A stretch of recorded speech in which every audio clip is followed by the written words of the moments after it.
You guys for really enlightening my weekend. Very much surprised that I'm here today simply because my cousin did call me late last night and I did make the drive here. And I'm telling you that I'm honored to be before you. I stand before you as your servant leader, someone that looks upon you and really cherishes each and every one of you, because you're doing something today, gathering information that we as a people don't commonly take the time to do. So once again, I thank you.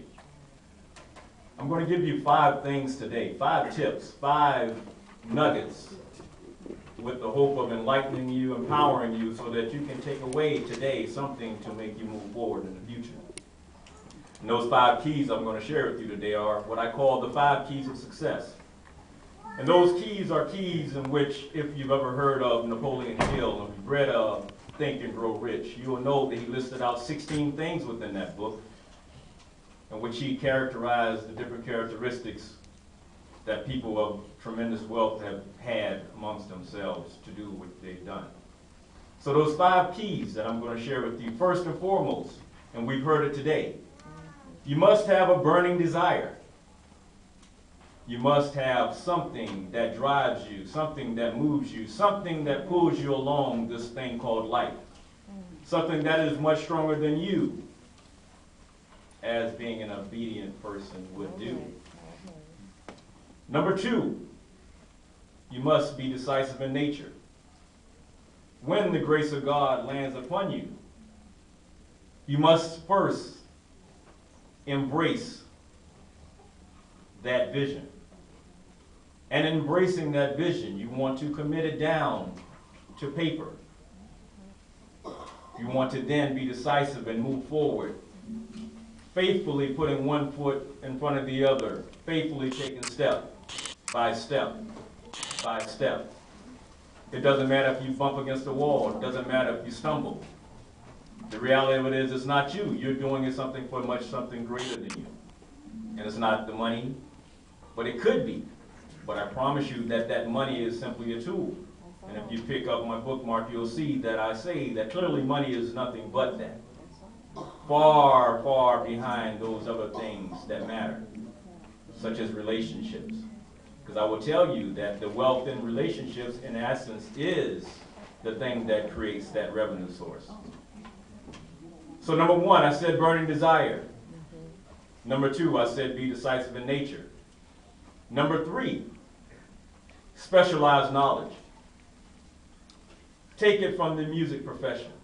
Take it for your love of God. Find a way to say, I have these skills. I have this information. I have this way. Take it from the hip-hop world. 2 weeks ago, Lil Mo came into my office. Lil Mo once was called, or is being called today, the godmother of R&B and hip-hop.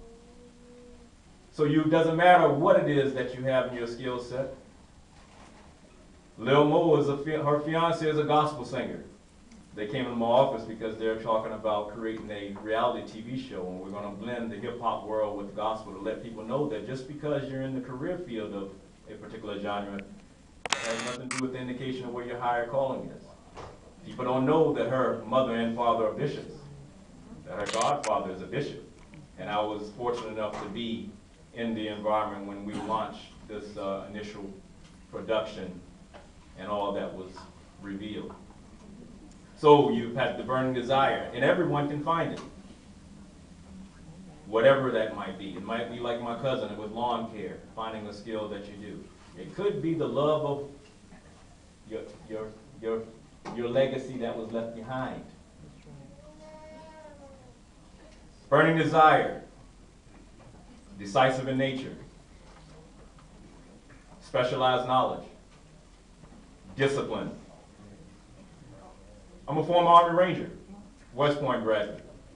Now I'll have you know that I did that after leaving high school. I'm a graduate of Effingham County High School, graduate of 1989. I am a homeboy. My baby sister stopped by here today. She was a graduate of Savannah High. My 4 sisters are Savannah High graduates. My brother's a Savannah High graduate. 4 sisters, 3 brothers. Rankin, Effingham County. Discipline, so I left because I wanted to go to school to play basketball, college basketball. When the scholarship fell through, I enlisted in the Army because all I wanted to do was play college basketball. I turned down my academic scholarships. In fact, as a young man, I threw myself into athletics because I didn't want to be left out. But I made sure that I got my studies. I served 3 years as an enlisted soldier, served in Desert Storm, got the opportunity to go to the academy, graduated from West Point, where I was a regimental commander. There's a 4,000 student body. I was one of the 4 regimental commanders. After the academy, I branched infantry. I wanted to be a general officer every day.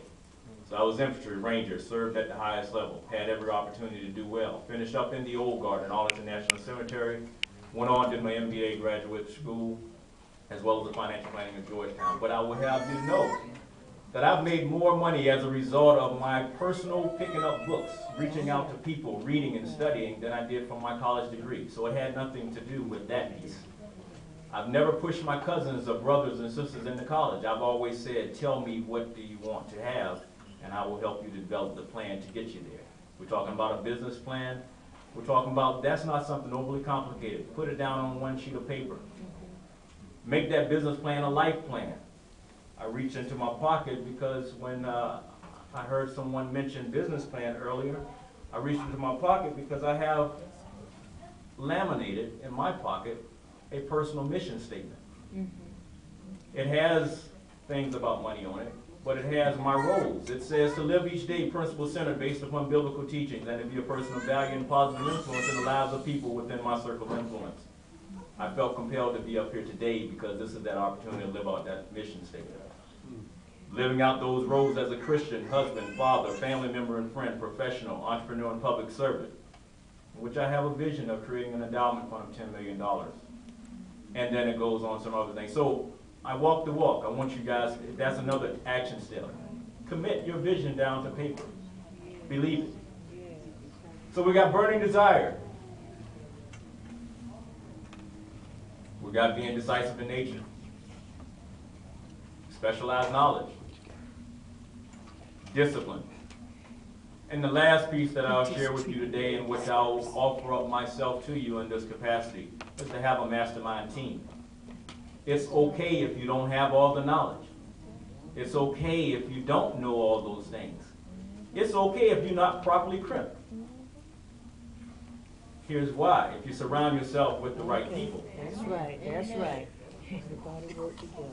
You can do what you do. Amen. You can have your PhD by hiring someone with a PhD. All right. You can have your MBA by hiring the person with the MBA. All right. And they can come in and they can ask for their check, and you can write their check. All right. Fair exchange. Okay? So don't ever feel like you're any less than anyone else because of academic background. It's not about that. My route was very deliberate. I had a vision. My vision was to position myself so that all those friends that I said I wanted to make sure I didn't get left out of the crew could have someone that knew the world, that could walk in the doors and out the doors and talk the language, and then come back and be a translator. So surround yourself with the mastermind team. Take the time to listen, read, observe, seek out that wisdom. Bring those people together in a collective manner so that we do know each other. Get a part of that directory. Have the conversation. Open up. Start with this hoarding idea and thinking that there's a shortness out there. Because I will tell you, there's abundance. Yes, it is. And I'll tell you that the God that I serve is an abundant God.